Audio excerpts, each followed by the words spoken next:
प्रश्न क्रमांक 10 काय म्हटलेला आहे की पुढील संख्या मालेतील अंकाच्या स्थानाची अदलाबदल केल्यानंतर किती मूळ संख्या तयार होतील। तर आपल्याला अदलाबदल करायचं म्हटल्यानंतर या संख्यांची अदलाबदल आपण करूया बघू। तर त्याच्यानंतर 17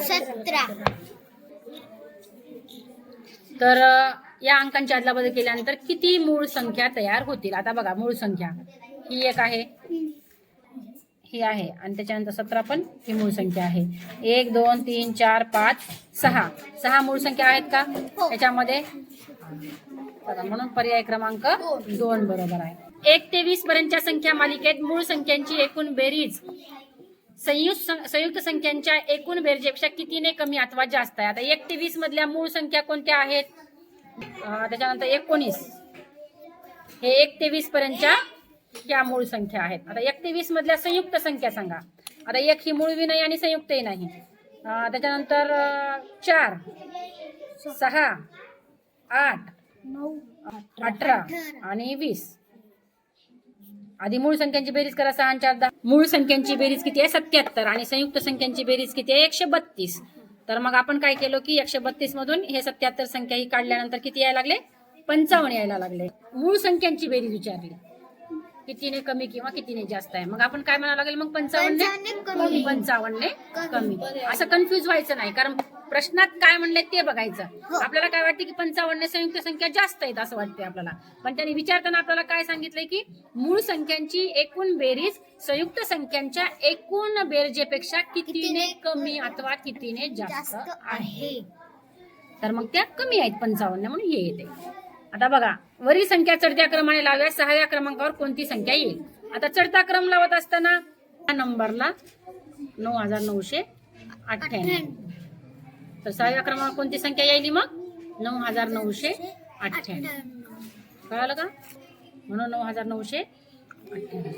50 पर्यंत असलेल्या किती मूळ संख्येपेक्षा 7 हा अंक एकक स्थानी आहे। एकक स्थानी 7 हा अंक एकक स्थानी मूळ संख्येमध्ये किती मूळ संख्येच्या एकक स्थानावर 7 आहेत म्हटले। एकक स्थानी 7 असलेल्या संख्या बघा, इथे 1 आहे, ही 2, ही 3, चौथा पर्याय येतो। तर वरील मालिकेत त्रिकोणी संख्येनंतर लगेच चौरस संख्या आहे असे किती वेळा झाले आहे। 8 ही संख्या आहे, 2 2 4 4 2 8 म्हणजे त्रिकोणी संख्येनंतर 16 4 16 ही आलेली आहे। त्याच्यानंतर चौरस संख्या आणखी कुठे आहे,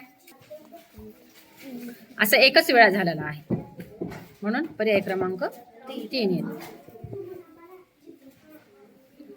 त्याच्यानंतर वरील अंक मालिकेत किती अंकाच्या लगत मागे व पुढे असलेले 2 अंक समान आहेत। वरील अंक मालिकेत किती अंकाच्या लगत मागे व पुढे असलेले 2 अंक समान आहेत। हे बघा इथं मागे आणि पुढे 7 7 बरोबर आहे, मागे आणि पुढे हे बघा ह्याच्या 8 8 बरोबर आहे।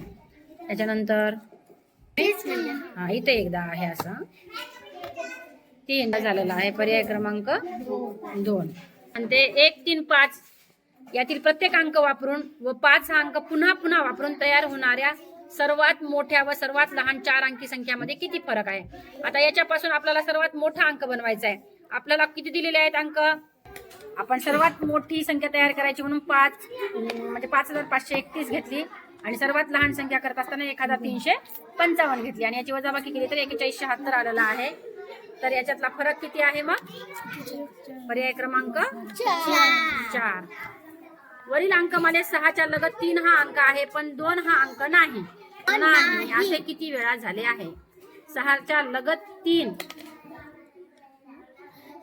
पण इथं 2 लगत आहे म्हणून हे सोडून द्या, इथं 2 वेळा किती वेळा झाले असं मग 2 वेळा झालेला आहे।